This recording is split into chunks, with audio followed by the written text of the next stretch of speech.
I met Duncan on a day kind of like today. And I was living in this amazing apartment really close to the park, just on Humboldt Street, Humboldt and Quadra. And I had a great summer doing that. I was about 2 years into my science career working for the University of Victoria. So I did that, 5 days a week, and then occasionally worked at the coffee shop. I had just finished university and I had fled a relationship in Montreal. I had come back home and I kind of didn't know what I was doing with my life. So I was living with my parents, working at a bottle depot, not really knowing what to do in life. There were these baseball games that some friends of mine organized every Sunday in Beacon Hill Park. The game paused for a second when we heard some squeals of laughter and happiness behind us. This girl, Leanne, ran onto the field to see her friend Annie. So I ran across the field with some flowers for Annie and interrupted the game, and we hugged it out on the field, and everyone was like, "Who's this girl interrupting our game?" My first thing that I thought was, that girl's so beautiful.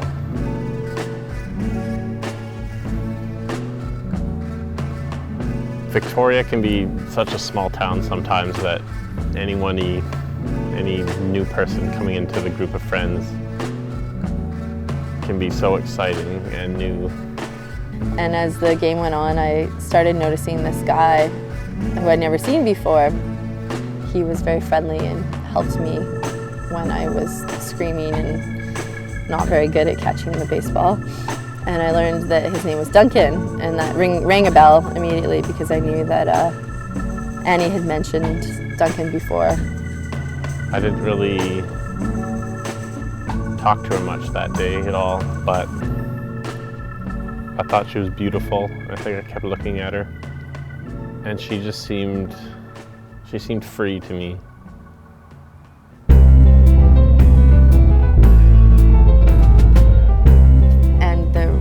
Deciding what we wanted to do afterwards. It was like, 4 o'clock in the afternoon on a Sunday. I told Leanne and Annie to come over to my parents' house and we could have a pool party. So they said maybe, and I don't know, I kind of thought nothing of it. I thought they would just want to spend time together and catch up. Annie was a little bit hesitant because I think she in the past she'd maybe had a crush on Duncan and he moved away and it didn't work out. So she was sort of like, oh, it's a little bit weird, but whatever, it should be a good time.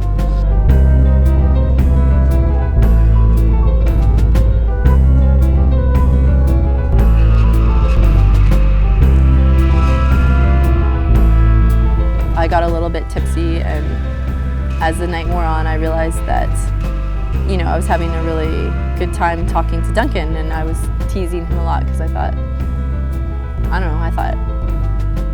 it was kind of funny, the reactions that I was getting out of him.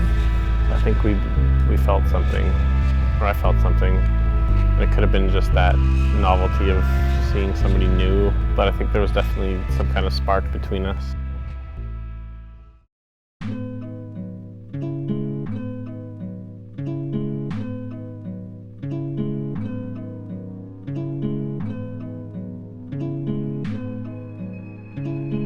And I felt Duncan's hand on my leg, and I knew that we were definitely really interested in each other. I've never been the kind of person who ever gets the girl, whoever picks up a girl at a party and kisses her. And so this was really strange to me, on the day we met, nonetheless. It was really very exciting, and I don't know, this is kind of crazy but fun, and I knew then that, spending the night there meant that I was probably going to spend the night, or I wanted to spend the night with Duncan. And I don't think I would have done it if I hadn't had enough to drink, but she's going to stay over and we're going to sleep in the same bed. Okay, well, yeah, I'm spending the night. And I remember him being very insistent on, with me in my room. And she was walking around the kitchen in her underpants, and I felt that was pretty exciting. He looked at me from across the kitchen, and we smiled at each other. And we slept in a tiny single bed. I didn't really sleep all night at all, maybe like 20 minutes here and there. And I couldn't believe I was with this girl I'd just met, and now she was in a bed with me. That's just not how I work. I just remember feeling totally comfortable with Duncan and comfortable being in his bed. I loved the way that he touched me and how attentive he was, and the fact that, I had an orgasm almost right away was a good sign. And yeah, it was really a great night in bed, and I was really happy that I chose to stay.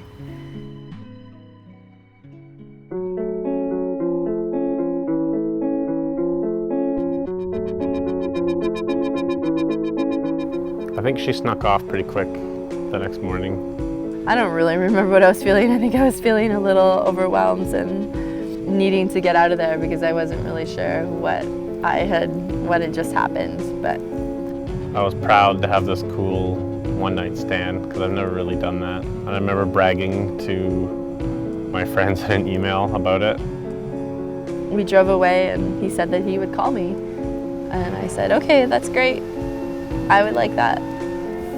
It was sort of this like small awkward conversation like, yeah, so Leanne, Duncan's a really great guy, what do you think is gonna happen? And I was like, I don't know. Yeah, he is a great guy. I don't really know him that well, but yeah. And they were like, well, are you gonna see him again? I was like, well, probably. A week passed. I was working at the bottle depot, sorting bottles all day. It's pretty numbing, and you just have nothing but time to think. And after about a week, I talked myself into calling her again. That night or the next night, he called me and asked if we could do something together. So we made a date.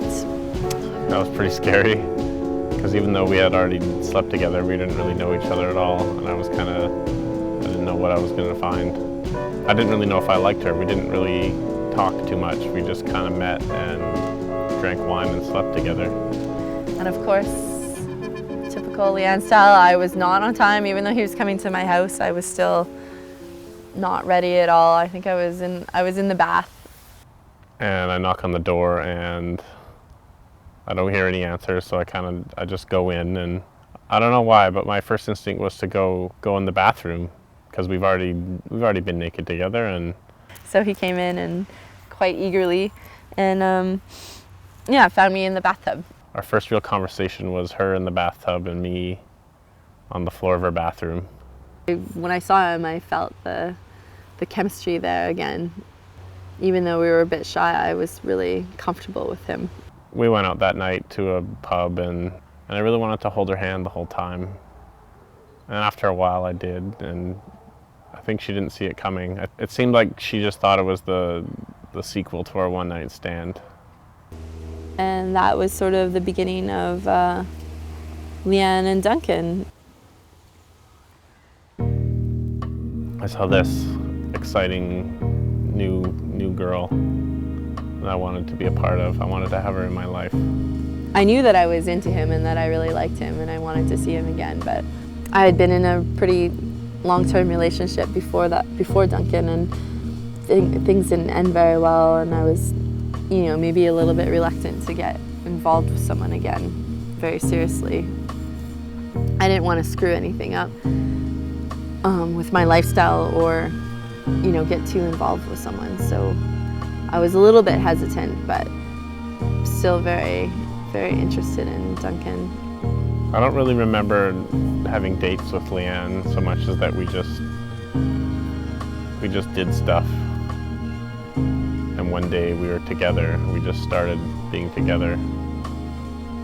There was just basically the first 2 weeks of our relationship. We went on a series of, dates, or outings, and I refer to all of them as our first date. I remember holding her, standing behind her at a concert and having my arms over her shoulders and holding her. And that was kind of our coming out party. It was our public display of affection in front of all of our friends who would come and ask if we were together, and then we would get to say yes. But all of that time, like, I mean, the first 2 weeks of a relationship, it's all new and it all feels the same, like exciting and fun and so much to learn about this new person in your life. And so that whole phase I call our first date. He was so intelligent and witty and everything that I think I was looking for at that time in my life, and I fell for him really hard. I couldn't stop thinking about him. I felt like she was too good for me, or maybe too advanced, because she's a couple years older, and I think I thought about that a lot too. Leanne seemed so cool and exciting. She had this cool apartment in town and had a cool job as a scientist and just seemed to love life. And I felt like I couldn't keep up because I lived in my parents' house. I was working at a bottle depot. My clothes smelled terrible all the time. It's not that I didn't think it wouldn't work out, but I mean, I wasn't entirely sure that he was my type, and he was, 2 years younger than me, which isn't really a big age gap when you're in your mid-late 20s. But I have tended to be attracted to older men, more mature men, so I was worried. Everything that I learned about him made me like him more and more. We would just meet after she was done work and sleep together, and then both of us would go to work in the morning. Me being in his life made things better for him.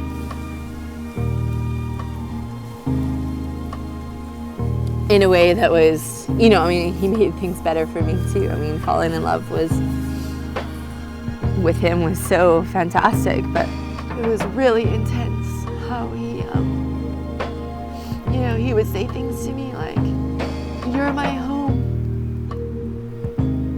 It was really overwhelming, but in a good way. Like, it was crazy. My love for Leanne was going to be complete. It was going to be a complete devotion, and that I would put my heart in her hands, and I would step back, and she would be in charge of it. She would be in charge of taking care of it and providing everything I need. I never had felt something so intense before. Like, if he was a puppy or a dog, and he had rolled over on his back and was showing me his belly, like the most exposed position, I felt like he invested so much in our relationship really early on. Like, I felt the same too, but somehow I don't think I felt as vulnerable as he did. And I felt really, at times, a little uncomfortable, or I felt like I had to be more responsible and careful with him because his love, although it was really strong, it was also really fragile, and I was in charge of something so huge, and so it gave me so much power in a sense that that it could be so crushing to him if I made a wrong move.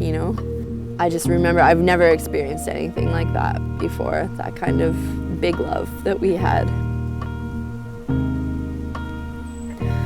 Like our hearts were gonna explode. And it only seemed to get bigger and stronger.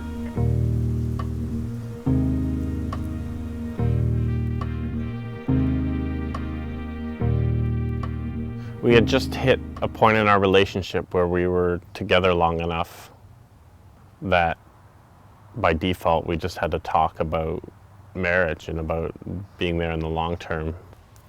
I really thought that this was someone that I could be with forever. I started thinking that very early on.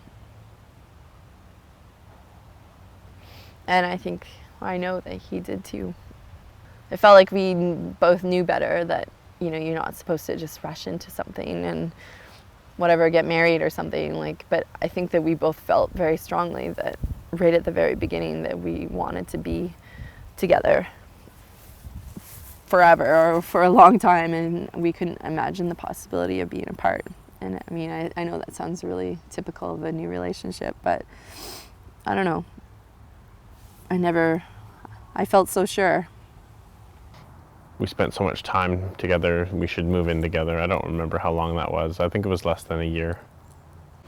It just started to make more sense financially and logistically, and because we really wanted to be together more often, to just move in together.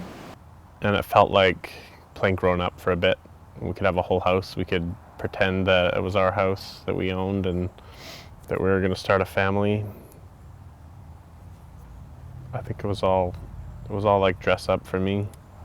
I mean, it wasn't all love, blissful times all the time at the Cozy Shack, but we started to have our first few incidences where, you know, things weren't all sunshine and exploding hearts. I wanted us to complement each other perfectly and finish each other's sentences and really be a team. And I don't think we ever meshed in that way. I always thought that we would, like, things would just naturally grow on each other just because we were in love, but they never really did. They did kind of, but...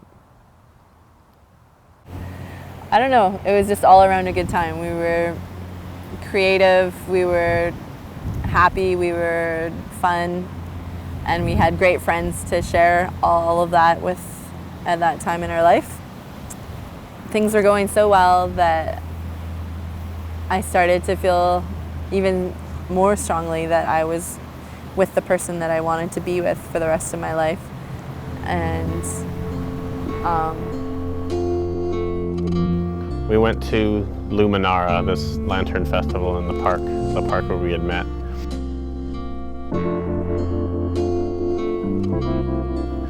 And there was a place where you could write down your wishes and pin them to this tree. And Wardley wanted to know what Leanne wrote down. She didn't want me to see it. I don't know where it came from or how or what prompted this. I just suddenly wrote without really thinking about it. I just wrote down. And I sort of wrestled it out of her hands and read it, and it said, I wish Duncan would ask me to marry him. I wish Duncan would ask me to marry him. And I put it on the line and backed away and ran off with our friends again. And that blew my mind that anyone would want me to. And we didn't really talk about it anymore after that, but I think I always had that in the back of my mind.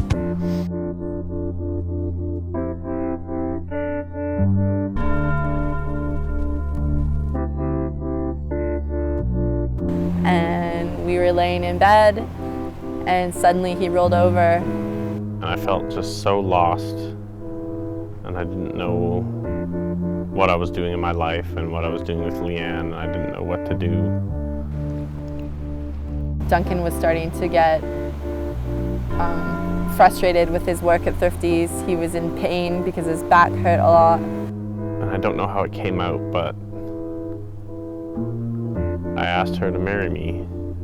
And I said, will you marry me? He just said, hey, we should get married. And I was like, oh, yeah, we should. I remember it being very meaningful yet casual, and he clearly hadn't planned anything out. And I liked that. I liked that it was his proposal was different than what everyone expects. The excitement of that brought some happiness to us again, and we could revel in that glow for a while. I was excited to be married, to having a person in my life who was going to be there forever. I mean, we were pretty young, and no one we knew other than the Croys had got married yet. Nobody was engaged. Lots of people were in serious relationships, but no one was getting hitched. Being married would solidify our relationship. like she was gonna marry me because she loved me, and I loved her. You know, it was a big step, and it seemed very grown up and mature and exciting, but at the same time, like, a bit scary. I just thought that we were in love and we would be able to do it, and it would be easy. And one year I think it was for Valentine's Day, I had made Leanne a little painting that was just a picture of a heart. And it was a red heart with a blue background. So I got a ladder and I climbed way up the telephone pole and used these like big long screws. She could look at it every day and be reminded of how much I loved her.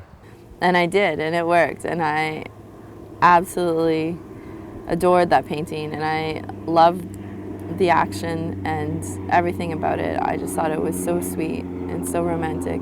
That was the height of all things hearty and lovey and romantic between us. Until some guy from Shaw came and needed to climb the pole. He reached behind him and pulled out a giant hammer and just started beating the shit out of the painting. And after that, I just was too overwhelmed by the symbolism of it all, because I felt like it was the world telling us that it wasn't going to work. Life became a little bit more stressful with all the wedding planning, but maybe, took away a little bit of the intimacy and the privacy that we had going on in the cozy shack. Her physical desire for me was vanishing, and she didn't want to make love as much. And I took that so personally. And we had little fights before then. We had arguments about things that were inconsequential mostly. And we always came back to each other. I think we never really fought about anything that mattered, though.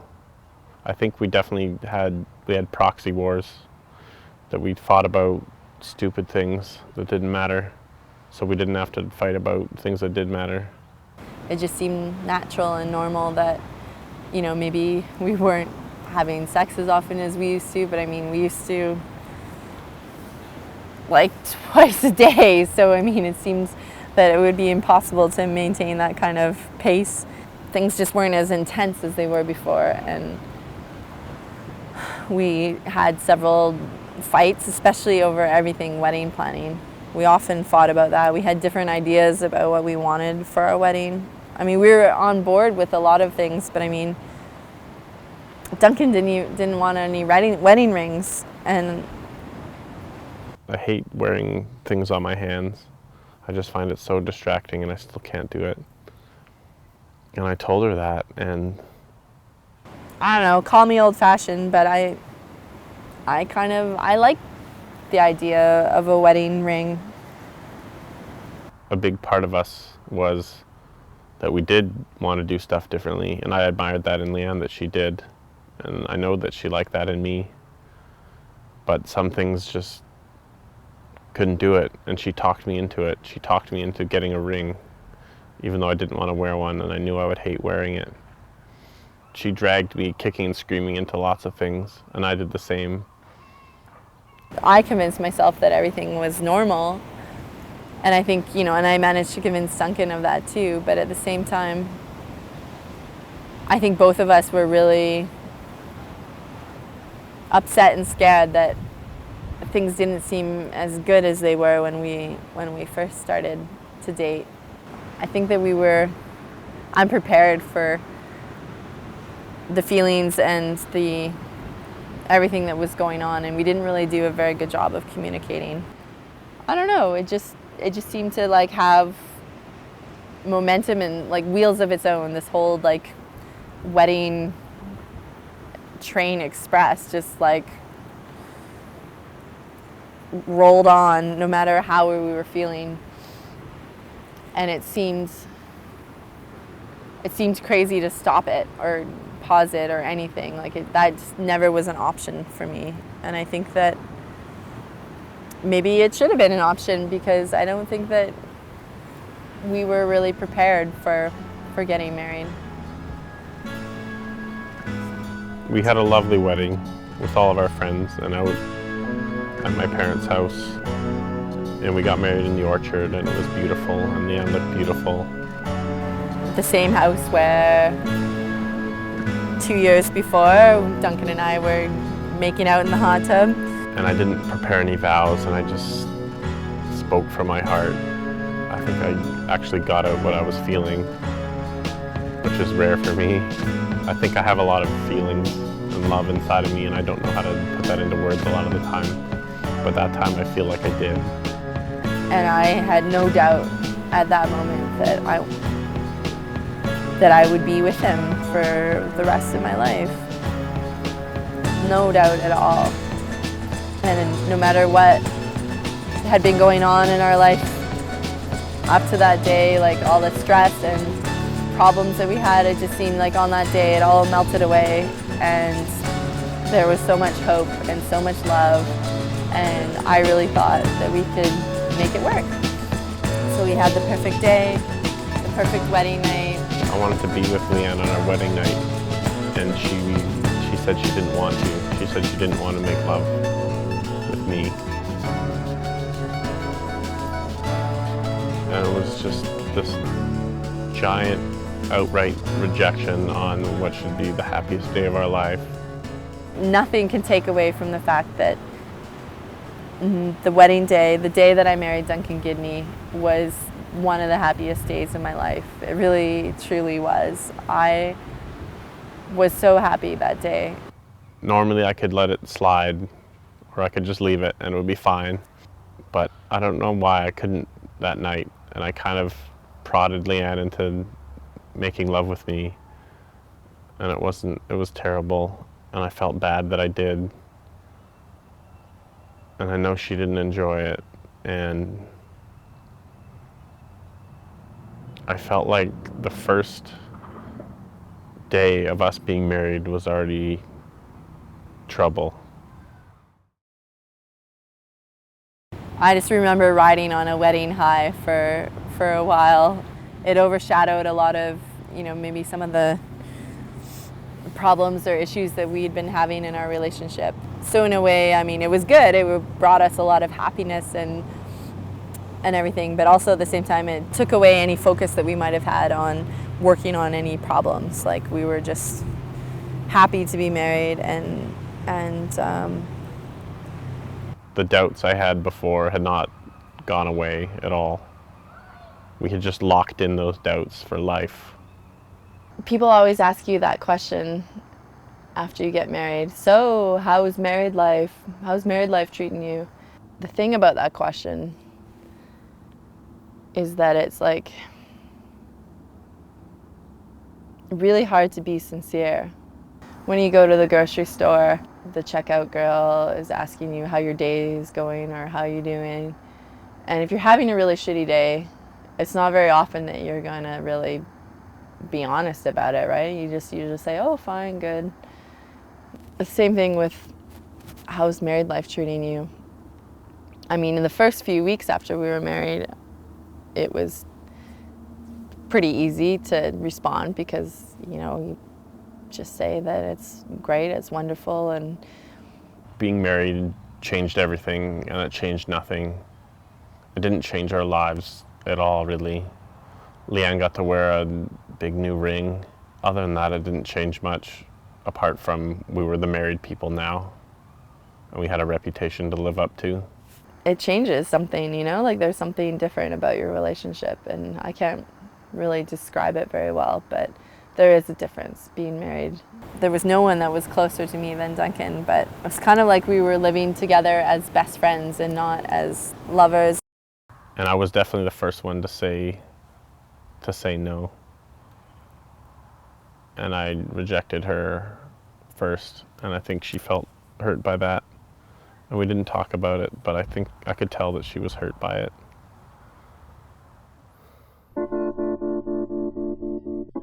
It was a Friday night, and Duncan and I had guests over for dinner that night. And then there was a party later that night at a friend's house. And I was excited to go out and be with Leanne and go to a party as man and wife. And then I was just exhausted. I had a long week at work, and we just gotten our new computer, which was part of we used the money that we got from our wedding to buy.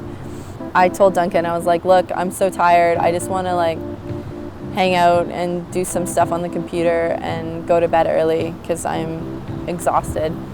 And I felt like that was just her rejecting me again. Like she just chose a computer over me. And he said that he really wanted to go. And I was like, okay, well, have fun. And he got on his bike and he went to the party. I drank too much and answered questions about why Leanne wasn't there. And I think I covered for a few times, and then I just started telling people she wanted to stay home and fiddle with our computer. And then I got really tired and I fell asleep. And Duncan still wasn't home from the party. It's probably about midnight or something. I got on my bike to go home, and then the house phone was ringing, and I got up and I thought that, it must be Duncan, maybe he needs a ride home. And I answered the phone, and it wasn't Duncan, it was some stranger's voice. And they asked if I was Leanne Olens, and I said yes, I was. And they said that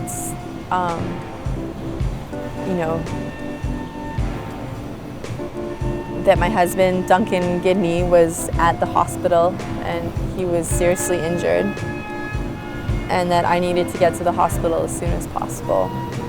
And then I'm driving, and then I realized that while I had this person on the phone, I didn't even know what had happened. I just knew there was an accident and that they told me to come to the hospital. I didn't know what Duncan's injuries were. I didn't know if he was about to die or if it was, I don't know anything about it. And I started like panicking.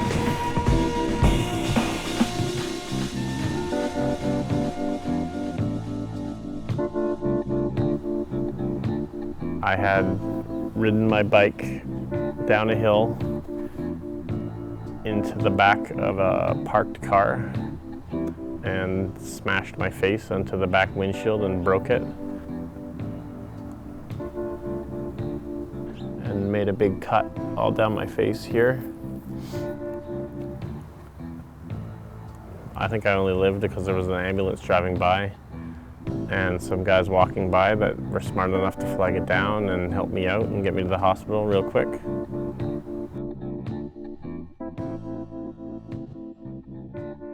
They didn't take me to him right away, right? They were like, Leanne, just come with me, come sit down. And I was like, oh my God, like, they're gonna tell me that he died. I don't know. Like, why didn't they just take me straight to him? And I said that I needed to see him. And they said, well, are you sure? Like, it's really, it's not pretty.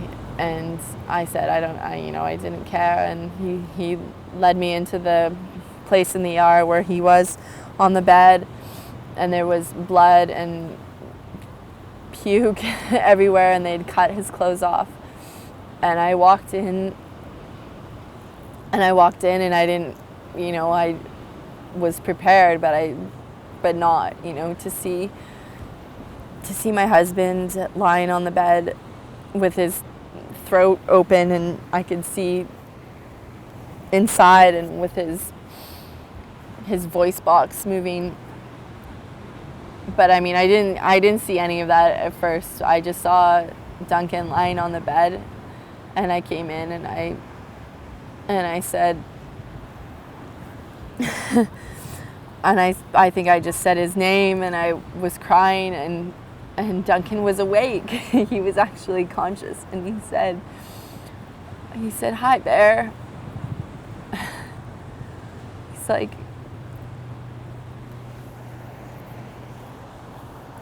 and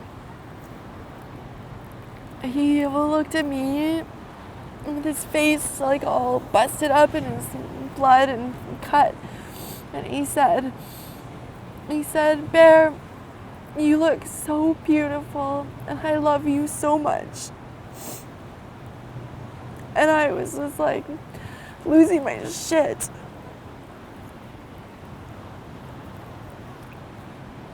And I couldn't really hug him or hold him because he had tubes and blood, and it was,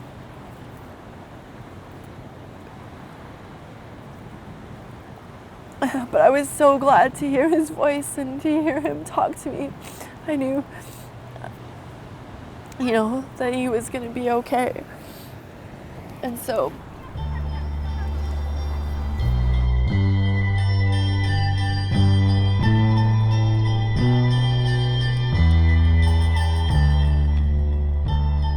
I didn't feel too bad. I just felt kind of woozy. I think I missed all the bad parts, like the surgery and the bleeding and whatnot. I just can't believe that after 2 weeks of marriage, I, was so close to losing my husband. And I don't know, it was just sort of one of those times when you really evaluate everything you have in your life, and his accident made me, of course I already knew what I had and that I wanted to keep it, but I mean, nearly losing him made me realize even more that I needed him in my life. I was fine. I was just off work for a week and then I was back to work. It just happened and we got through it. And I think that tied me to our marriage even more, because I didn't think anyone else would want to be with me with this messed up face. And it made me want to try harder and work at our marriage more. I didn't know why I did it at the time, but thinking about it a lot, and I'll never know for sure 100%. But I feel like it might have been a suicide attempt on my part. Or maybe just a cry for help from Leanne, a cry for some attention. It was a stupid thing to do if I did it on purpose, but I'll never know if I did or not. And that bugs me. I don't know whether or not I tried to kill myself to get attention from my wife.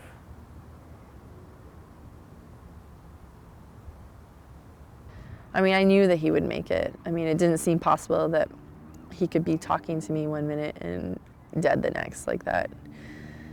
That just didn't seem right. And he was really puffy all over. Poor guy, he had bruises like all along his his cheekbone, and his eye was all red and bloodshot, like full of blood. It was kind of creepy, but he was alive. It was hard after a while, sitting in the hospital bed, realizing that you had just been through something that would change your life forever. That nothing after this would ever be the same, both mentally and physically. I would have this scar on my face for the rest of my life. But I think something changed after that accident too. I mean, Duncan was pretty depressed afterwards and things felt different. It made me wear a big beard for a long period of time because I didn't want people to see it. I didn't want people to ask about it because I don't have to tell people about this physical representation of the failure of our marriage. He told me that he felt like it was something that maybe he had done on purpose. Like, I don't know, like a suicide attempt, which really kind of fucked me up hearing that. Like, he was so sad and felt so trapped by being married to me that he thought the only way out would be to kill himself. And I really hope that that wasn't the case, and maybe he was just saying those things to hurt me, but that stuck with me since he said it, and I don't think it'll ever leave me. And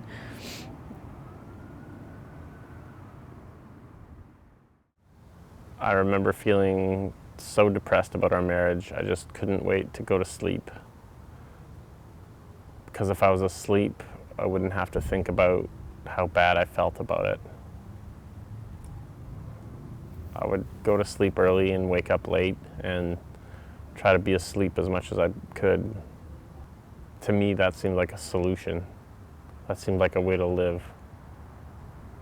Because in my mind, I didn't see a way out of our marriage. I felt like I had tried absolutely everything in terms of talking about our marriage, or talking about ways to fix it, or stuff that we could do. And I was out of ideas. I had just hit bankrupt. I wasn't expecting him to react so strongly to the way his scar looked on him. I think scars are sexy and, you know, imply a story, and I know he knew I felt that way, but I think it didn't help him at all. We had lots of visitors and tried to keep his spirits up.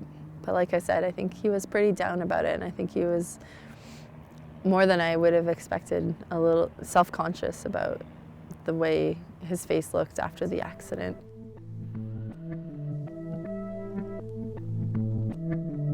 Just down the hill, that way. You go down and you come to 5th Street, which is the name of the street, where there's this cute little Victorian house, and that's where Duncan and I moved to after the Cozy Shack. I don't know if I was ready to own a house yet, but it just seemed like the thing to do, and Leanne really wanted to do it. I think it was a new beginning for us. And we moved in July of 2008, so almost a year after we were married. And it was awesome. It was the coolest house ever. I was a bit of a nervous owner. I didn't want to screw anything up with the house, and Duncan was a little bit more adventurous, and we had some disagreements about... We were trying to find a pot rack for the kitchen, and we couldn't find one that was cheap or nice or whatever. So I just said, fuck it, I'll just make one. And it was okay. It wasn't the most beautiful thing in the world, but it held pots, and I was happy with it. And I remember just the whole time that I was making it, up until the point of putting it up, Leanne was riding me so hard and so insistent that it wouldn't work. I just felt so emasculated again. And I remember we had a big fight about this stupid pot rack. We fought a lot about stupid stuff like dishes and getting ready for dinner parties and who was late for what, instead of fighting about whether or not we were right for each other. Over the next year, we had some challenges. I mean, certainly with Duncan's accident. The whole time during our marriage that I was depressed, I knew that I should really be seeing a counselor or seeing someone about my depression. But it was way too scary to admit that it was a real problem, and it was affecting people around me and my marriage. And you know, things are maybe a little rough sometimes. There's a little bit of extra stress in your life, and you're not, you know, things aren't always happy. But then something really awesome happens, or, you know, your mood changes and you go through a really good phase. So the ups and downs are pretty typical. I was starting to float the idea in my mind of going away for a month without her, going away for a whole year from Leanne, and seeing if it was something that I still wanted to do. The bad times were really starting to overshadow all of the good times. And then answering that question, how is married life, became a real burden, because honestly, it wasn't that great. I always wanted Leanne to say that she was uncertain too, and that way we would have something in common, that we would have a bond of being scared together.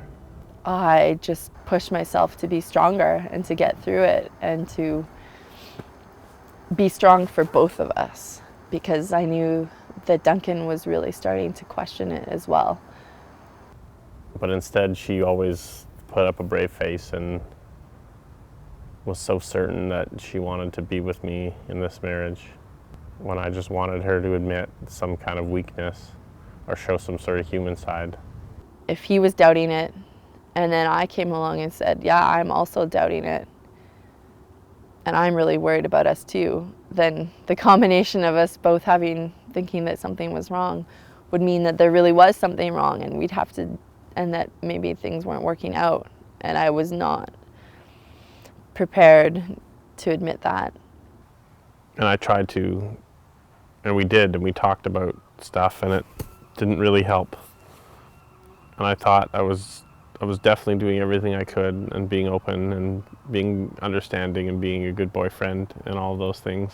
And I talked him through a lot of struggles. You know, he would come to me and say, you know, he was unhappy about the direction that our sex life had gone, and even when we were going through the roughest times, there was still a lot of affection, but it never really led to, you know, went the next level beyond just the affection. It was sort of stopped right there. When our desire to be naked together went away, I felt like she didn't love me anymore. He felt that I was closed off from him. I would say, no, I mean, we're not. I mean, I'm closer to you than ever. I didn't know what else I could give to make it better, or what else I could say that would open Leanne up. And we love each other, and I don't know what's going on. But, you know, it's not you, Duncan, it's me. And don't ever worry about it. And he would say, like, okay, you know, because he was starting to think that maybe he was doing something wrong, and that's why we were struggling. She was my one real source of happiness, and when I felt like she didn't love me anymore, that was it, really. That was the beginning of the end. So we sort of made these plans to fix things. You know, we talk about it and we get a little bit pumped up about our plans. You know, we were going to have a date night, or we were maybe going to try and get a counselor. We were going to visit a sex shop and try to find some exciting sex toys to make things better. He dropped a little lower on my list of things to do because we had that time to be really focused on each other. Now I need to focus on the rest of what's going on in my life. The idea is that you work out some sort of balance, and I think, I don't know what happened, but it was a slippery slope that we fell down, and we just couldn't shake that feeling that something was really wrong. I had expected love and kindness and affection, but after a while I just assumed that they weren't coming, and that if she did provide any of those things, it would be a nice surprise. I hadn't learned how to be happy on my own, and I looked to her for a lot in that regard. She was my crutch.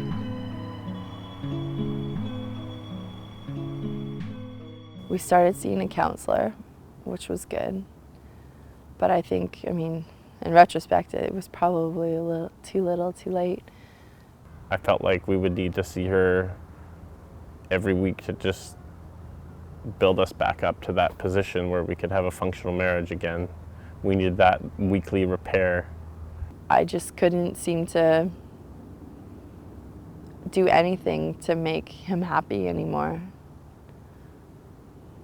And I think it was this same for him. I just couldn't believe that something that had been so big and so beautiful, like how we fell in love and how we spent so many happy years together, could change. My way of living was just going to be survival, was going to be to wait it out, and maybe something would happen. It just stayed bad and got worse. I had consciously decided that if the opportunity arose, I would definitely cheat on Leanne, I guess, as a way to end our marriage. And he admitted to me that he was fantasizing about other girls, and he made sure to say that it was directly because he wasn't satisfied with what he had with me. I think that really was a big blow to my ego, and I never stopped thinking about that. I still kind of think about that to this day. I felt so guilty, so overwhelmingly guilty and ashamed that I would think of that. I would sort of slap myself and say, you need to work harder at your marriage. Things were getting so bad, and Duncan just kind of stopped talking to me about all of that. He basically wrote that he was living in a black hole and he couldn't climb out. He felt himself just slipping away and he didn't know what to do. And I woke him up and confronted him, and I said, Duncan, like, I just read this letter, and I panicked too. I was in panic mode. I did not want to lose him, and I wanted to do everything possible to fix things. And I think I started to realize that he was done with that. He was done with trying to fix things. He was considering the next big thing, which was moving on. And I was just crying and hysterical. And he calmed me down a little bit, and we were both crying and clutching each other and calling out, Bear, like, it's gonna be okay.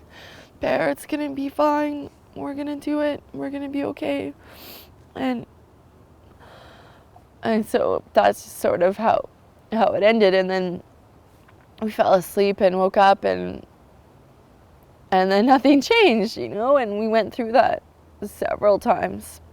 This sort of like everything comes to a head, and there's this crisis, and there's a lot of tears, and some pledges are made, and then you go to bed, or a few days pass, and everything goes back to the way they were before. I said to Duncan that every single day I worry that that's going to be the day that you leave me, and it's a really hard place to be in. I'm insecure, and I feel like I can't do anything right, and that one day I'll wake up and you'll be gone.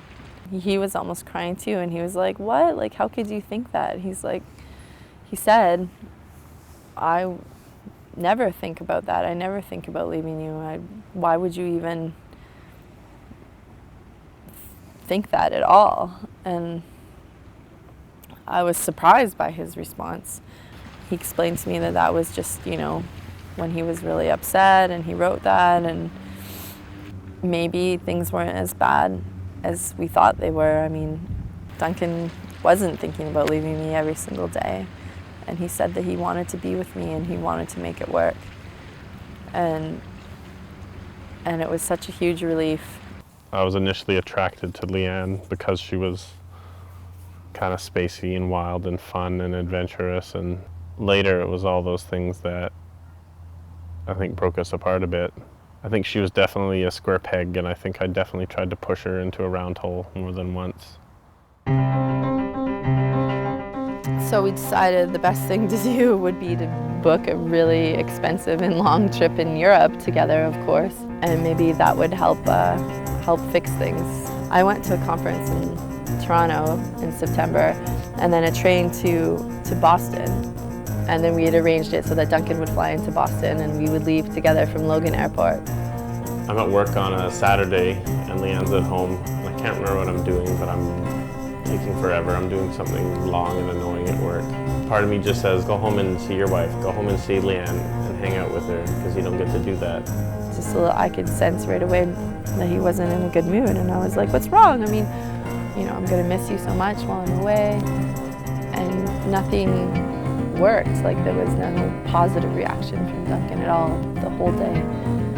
And that's, again, added to that frustration, like, fuck, what the hell can I do? What can we do that's ever gonna make either of us feel good about being together if we can't even spend a nice romantic afternoon in the countryside? And the whole time she was just unwrapping these records and looking at them.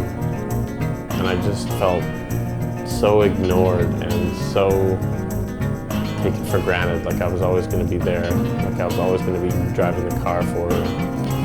And I think I even said that in the car, that I wish you would pay more attention to me, because I miss that. I just felt that he was being almost unreasonable, and I didn't know what he wanted from me anymore. I want attention from you. I want to be in the car, and I want to kiss at red lights again and have fun and be in love. We said goodbye and, you know, hugged and kissed, and I had a weird tone, but I thought things were fine, you know, between us. The whole time she was away, it was just eating me up inside, and I felt like our marriage was in a crisis, and I tried to get a hold of her almost every day, and I left messages. And I didn't bring a laptop, I didn't have a phone or anything, so I wasn't checking my email or anything right away. And I really wanted to talk to her on the phone and just, I don't know, figure something out that we could do to fix this. There was this huge, long email from Duncan about how upset he was about our fight that we'd had before we left. He didn't even say what we were fighting about. He just said that he was upset about the fight and that he needed to talk to me. And that ever since I left, he just sort of wrote pages and pages of how he was feeling and how he was unsatisfied with just about everything in our relationship. I felt so hurt that she couldn't find the time to call me back. She was always too busy doing something else. I may have left a message. I might have written him an email. I can't remember. And then and then I was attending lectures all day. I was sharing a room with one of my coworkers, so and she seemed to be in the room all the time. So to phone him seemed kind of weird, to have an intense conversation with my roommate in the room. I don't know. I just didn't immediately address it. Also, I think I was kind of dreading talking to him too. So I think we talked once, like after a week while she was away, but like by then I felt it had just sunk in, like the poison had sunk into our bones. I talked to him on and off over the week, and he seemed to settle down a bit, but I was still totally taken aback by all these huge emotions that he fired at me. But I thought, as soon as we saw each other in person, things would be better.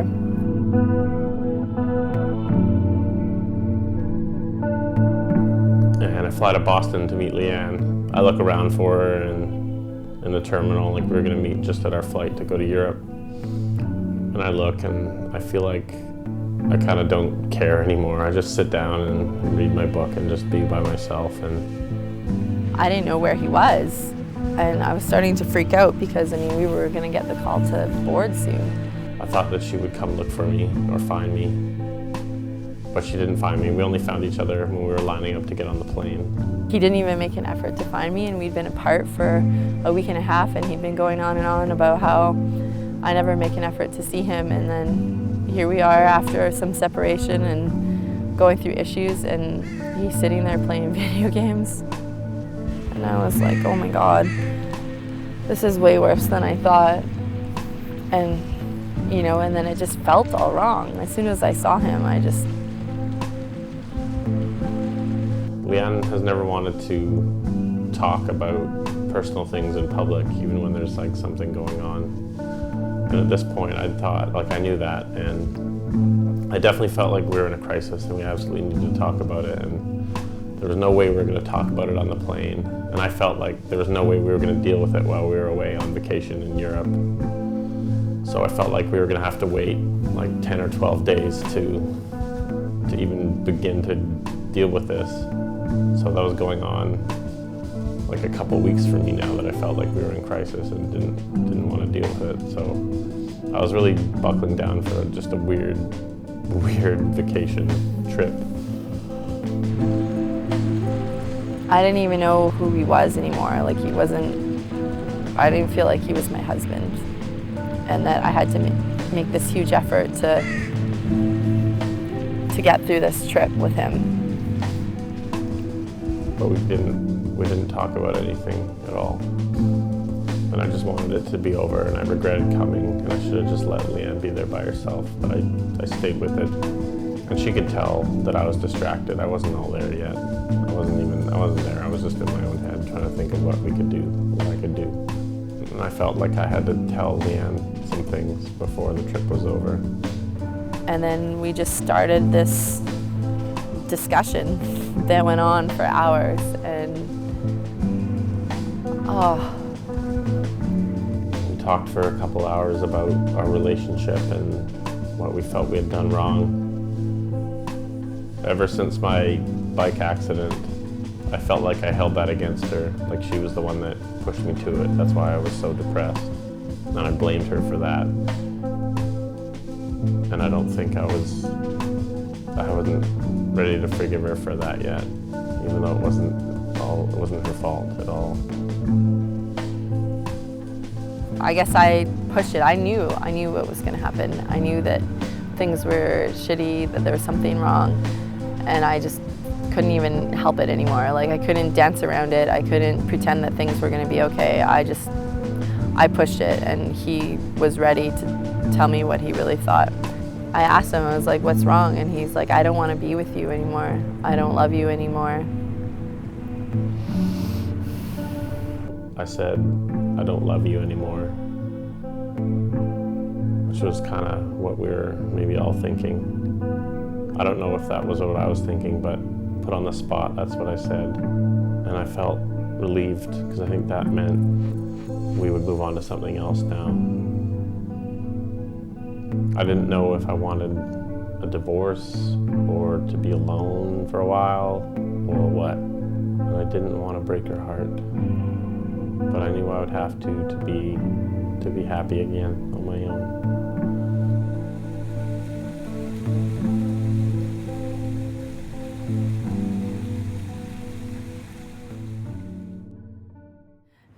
Sounds like so petty and immature, but I was just like, because it had only been a few weeks earlier that we'd been in that office, the counselor's office, where he said that, that he never thought about leaving me, and I was being crazy and ridiculous to even think that, that he would ever leave me. And here he was telling me to my face that he couldn't stop thinking about leaving me.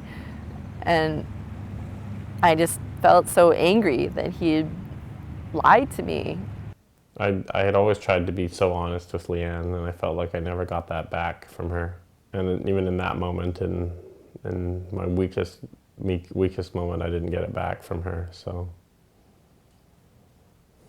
it was devastating, but also kind of a relief, for him to actually get it out. Like, I knew it was in there. I didn't want to hear it, but he finally laid it all out for me, and my reaction was to dig in my heels. I was super upset. I didn't want to let go.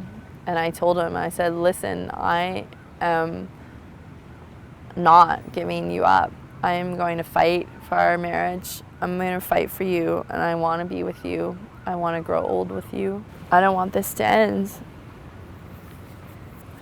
And he said, well, I do.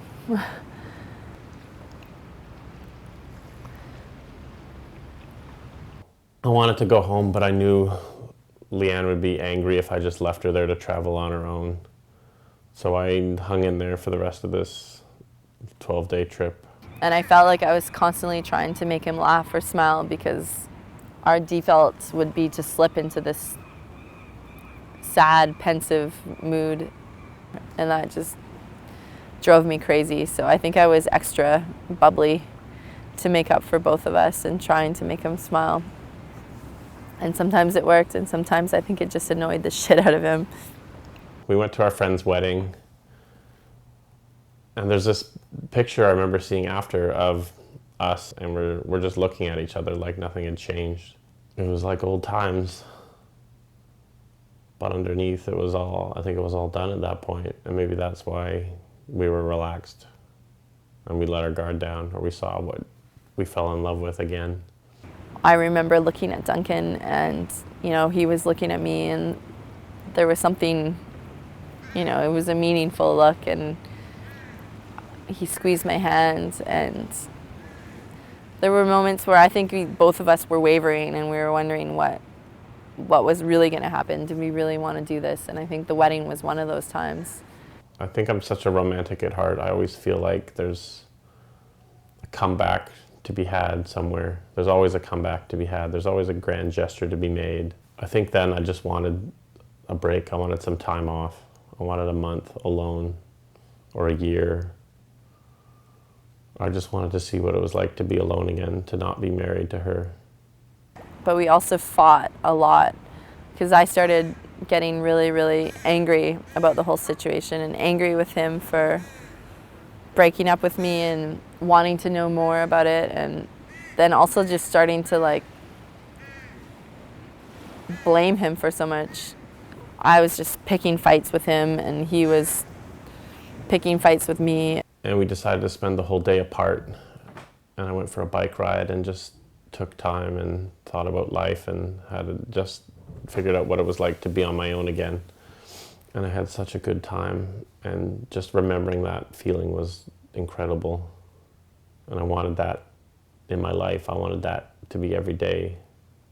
Like when we met at the end of the day again and talked about what we did, I didn't want to be with Leanne anymore. I wanted to be alone. I wanted to be on my own. And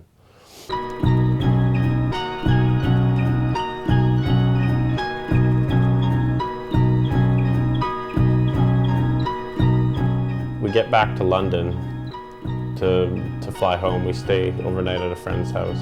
And our flight was at 8:30 in the morning, I think. The underground, the tube is closed, so we can't get to the train station to get to the airport. So we're immediately in high stress mode, and we're trying to find a taxi at 4 in the morning. We barely saw any cars driving by. We didn't even really know where we were. There were no cabs, there was nothing. They called in one of their cars to come get us, and it was going to cost a small fortune, but they would drive us to Heathrow.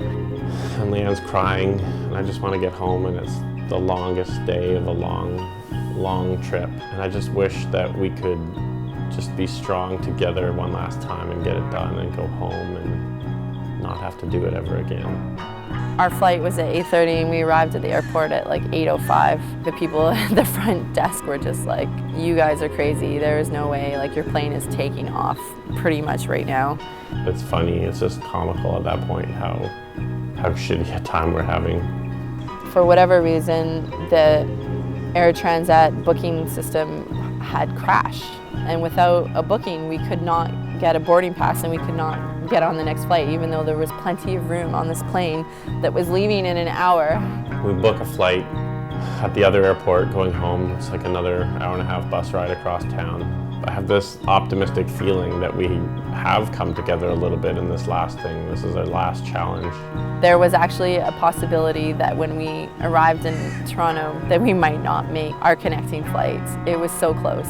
And Duncan actually suggested, he's like, well, if it's too late and I can make a run for it, I'm going to run for the plane and get on without you. And I was sort of like, oh, really? We both ran, my bags came in time, and we got on the plane to Victoria, $2,000 later, and a hell of a lot of stress. And we get home and we go to separate bedrooms, and I feel so relieved just to have my own space and to be alone. And that was the start of realizing what was possible, that it was immensely scary to be casting off this marriage, but there was enormous possibility in it as well.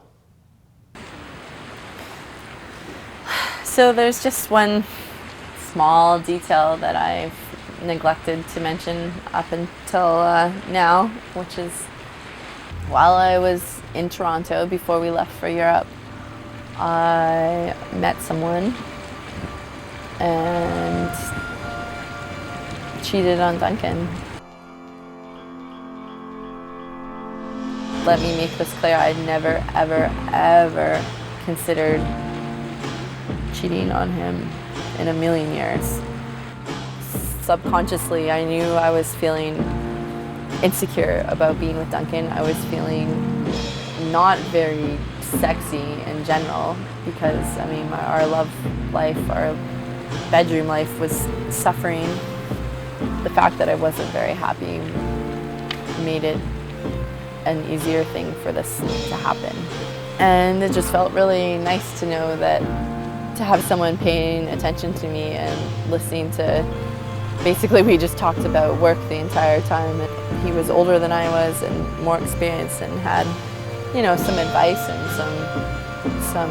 he had a lot of empathy for what my situation, and it was nice to have someone pay attention to me. I'd had a few drinks by then, and I mean, I know I felt it, but I think I didn't know what to do, and also everything seemed a little surreal at that moment anyway, so I just didn't do anything, and I didn't push his hand away. I let it slide further up my thigh and caress me, and I didn't stop any of it, and I felt really, really good. It was something that I hadn't felt in a long time. Duncan had stopped even trying. He said that he just got so tired of being turned down that he basically turned off. So whenever I say I was, you know, in the mood and I would try to get him in the mood, he would turn me down. So we probably hadn't had sex in a really long time. And I forgot what it was like to feel wanted and feel excited in that way, and it was really intoxicating. But I still had no intentions of taking it any further at that point. I was like, oh God, what am I doing? But I mean, I thought I could still get out of this. His hand covered mine, and he grabbed it away and stopped me from pressing it, and he pressed his floor instead. And he kissed me, and I didn't stop him. And I let him lead me to his room, and I spent the night with him. And I woke up in the morning and I felt like garbage. I was, you know, pretty tired. I got up and I left and ran back to my room. I basically knew that what I had done had pretty much ended my marriage. And I just went on with the rest of the day, totally in shock. And then I realized that I was thinking more and more about this guy that I'd spent one crazy night with in a hotel room than I was about Duncan. And that kind of weirded me out.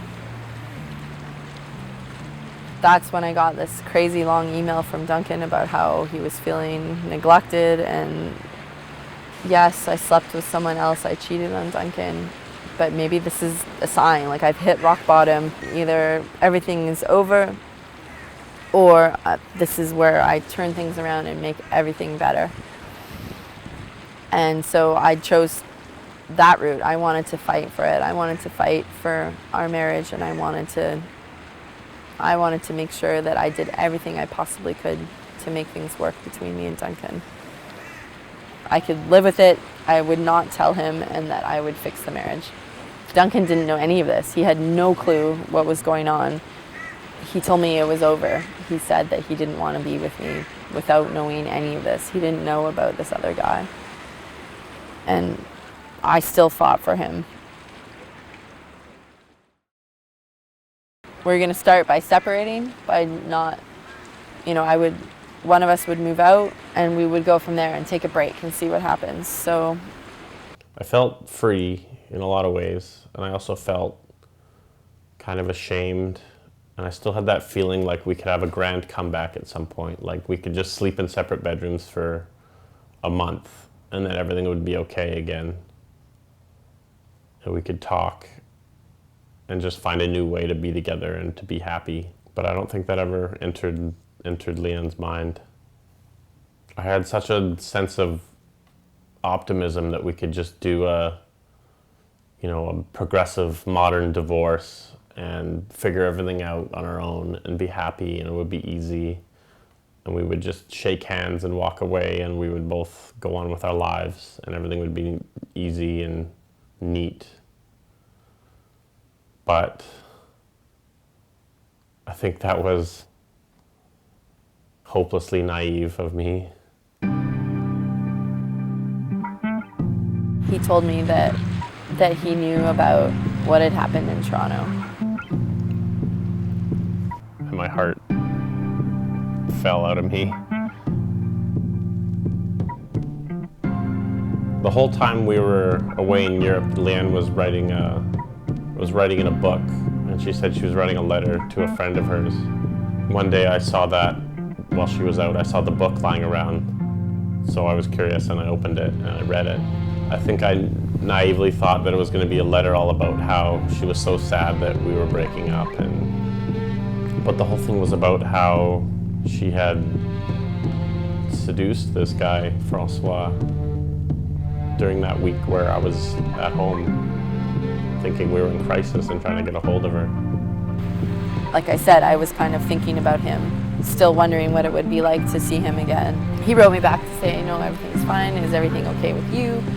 And I said yes, and we sort of had this back and forth correspondence. And that just explained everything, that she had cheated on me and decided to be with this other guy. Her previous boyfriend had cheated on her and left her for someone, so I thought it would never enter the equation in our marriage. But she had purposely gone out and done it.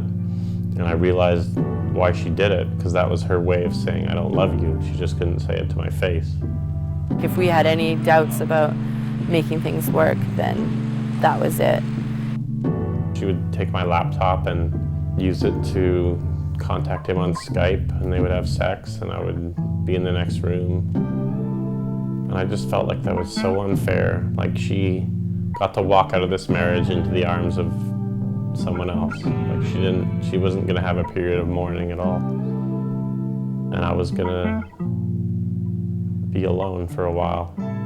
I mean, things had already been out of control, but everything just was completely out of control then, and there was nothing I could do to make the situation better anymore. And I felt so helpless and scared. But then I remember that all transformed into I just went with it. I was like, well, if this is the end, then this is the end. And I started to get, I don't know what happened, but somehow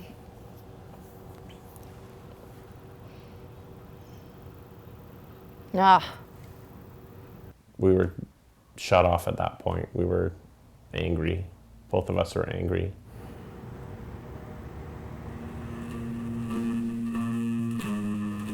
Duncan proposed to me at some point later when, in the middle of everything that was going on, he said that he would like to take the heart and burn it. One of the things I was looking for the most was closure. I thought that there would be some moment where our marriage would be done and I could move on with life. It was like one thing like that would be the threshold of being married to being single again. I wanted to remember that we had something that was really awesome, and there was a reason why we got married. When there was a time when Duncan put up the heart for me out of true love. And I was kind of hoping that that would be the end of our love, or the final thing that we did together. But it never is. It never ends. She's always a part of me and has been a part of me. It's like having this scar that it's healed, but it's always going to be there. She's always going to be a part of my life, whether I like it or not.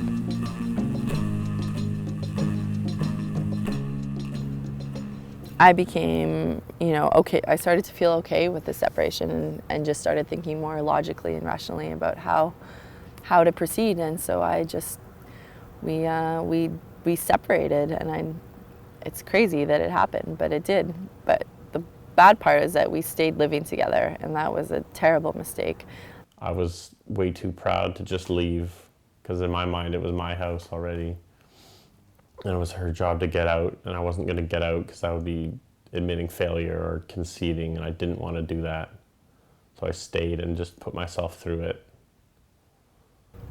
I would have moved out, but it just seemed easier to stay there. And Duncan said, even though he was so angry and there was so much going on, I think that he also was scared to be alone too, and to rush anything. So I think, he proposed that that we can make it work, that we could be like roommates. We hosted a party, Luke's birthday party.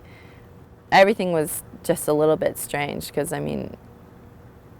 we were a couple, but we weren't, and by this point, all of our friends knew that we were separating, and I think they were probably pretty weirded out by the whole situation too. And I think we just stuck it out because we just didn't know what we were doing. We would try to talk about things, about the future, about our house, or all of our stuff, but we couldn't make any progress. We weren't on the same page. We weren't ready for that yet. I felt like she was out to hurt me. Francois became a bigger part of my life. He was my friend and confidant during these times, and we talked on the phone because I needed someone to talk to, someone outside of everything, like that didn't know Duncan, didn't know the situation, just someone completely unbiased. So eventually I couldn't take it anymore. I got a lawyer, which I think really offended Leanne, and then any sort of niceties stopped. I totally understand his reaction. He was really pissed. And I think he instantly regretted ever offering that I could stay in the house, because the thought of me talking to Francois in his own house, using his laptop, just really pissed him off. And I understand, and it was kind of a selfish move on my part, but I think I started to enter self-preservation mode. It was, if Duncan and I weren't a team anymore, then I had to look out for myself and my best interests, and that I didn't have to do what was best for Duncan anymore, or what was best for me and Duncan. I was doing what I thought was best for Leanne, and I felt that I needed that support from Francois. I knew that she was hurt and she wanted me to hurt, and I got it, and I could forgive it, and I don't know why, but I just had this constant forgiveness for her. She would do it again and again. And I think I began to realize like a lot of our marriage went that way, where I would just give to her. I would surrender completely and give everything I had to her, and she would take it. He wanted it to end things. So I didn't understand why, now that things were really ending, why he was so mad at me and treating it like I was the one who ended everything. If she had reached out to me in any just tiny way, any sort of smile or any kind gesture, I would have taken that and run with it, and I would have been back, and I would have been trying again. We are not angry people. We never, ever, ever really fought in our whole entire relationship. And at the end, it was just insane how much anger there was. I didn't know how to not fight for her or to fight for our marriage, even when she was hurting me. I feel like she never realized that her actions had all kinds of consequences. He did not want to have anything to do with me anymore, and he told me that. And he said that he didn't think that we could ever be friends. I felt like she was still taking from me. She was still taking everything I had to give and not giving anything back. I could rely on the strength of my new relationship with Francois, and I knew that I was moving on and things were changing for me, and I was happy and excited to move on. He was in a way darker place because he didn't have that support of someone new. He wanted to take everything that was Leanne in his life and just view it as being all bad. And I had such a hard time saying that because I absolutely hate giving up on people, and I never want to give up on anyone, even if it's the person that's hurt you the most. I guess we all go through our grieving and separation processes differently, and that's what happened with him. And I was angry that he was hating on all those memories. He just said that he didn't want to have anything to do with me anymore, and he didn't know when or how or if anything was ever going to change with that, but he needed time and space away from me. Everyone I knew was getting engaged or getting married or having babies, and I was back at the bottom of this pile again, and Leanne was going to walk right into another long-term serious relationship. And I felt so ripped off by that. I was just learning how to be alone again and realizing what it was like without this weight on me. And I had so much energy and time, and I had so much love to give again. I was seeing things in Leanne that I had fallen in love with originally, and it frightened me how much forgiveness I had for her. And it scared me how far we had gone with this. And I didn't know if either of us were going to back down and say, oh, it's okay, let's go back. Everything is forgiven. Let's go live in our house again and be a family. He just thought that maybe there was a chance that we would have worked things out, and that he never had a chance to tell me that. When he told me that, I felt that I wish I had known, because maybe that would have led to another discussion, but it never happened. You're never really entirely sure if you're doing the right thing. I think that both of us had reached a point where we knew that we wanted to end things, and we felt very strongly about it. But then, we'd see each other, and then suddenly they're more attractive than they were before. And I think that definitely happened to both of us at one point. And I felt ready to move on. I was happy with someone new. But at the same time, I still didn't let go of Duncan completely. So it looked like we were going to get divorced for real. Like we had played chicken, and neither of us had backed down. And we'd gone over the edge, and we were ready to divorce. He had thought that there was a chance that we could talk again and have another, and not give up on our marriage completely. And that really threw me off, because, again, going back to the same theme, I remember him saying that it was over for him, and there was nothing that would make him want to come back to me or go back to what we had. And I just took that and ran with it. And I never considered the option that maybe he might change his mind. And then the day Leanne was going away came. I realized that was the first moment that I could look her in the eye again and not feel shame about what we had done, about ending our marriage. And I was looking at her again without nostalgia or sadness or anger. It was just looking at her as a whole new person and seeing her go on to part of her story without me. She tells me that she had to leave town because of me, because she couldn't see me around with someone else.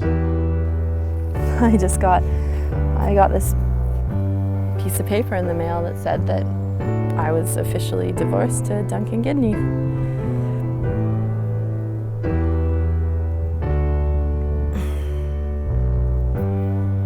And it was a relief and also really sad at the same time. There's always a bit of shrapnel inside you, and it's always going to tug on you and hurt sometimes, but you just learn to live with it, or you just learn to carry around this baggage with you every day, and you learn to deal with it, because if you don't, it'll just overwhelm you. And I hope that he's happy and that we will still be really good friends, because, you know, there's very few people in this world that know me as well as he does, and I'd rather have those people close to me than far away. I've never been more happy and more miserable with anyone in my life. And after a while, that yo-yo effect was just too much. Things are changing all the time, and I think Duncan and I wanted things to be the same. We wanted things to be like when we first met, and to stay that way forever. And I think we were both so disappointed in how things turned out. We never had a chance.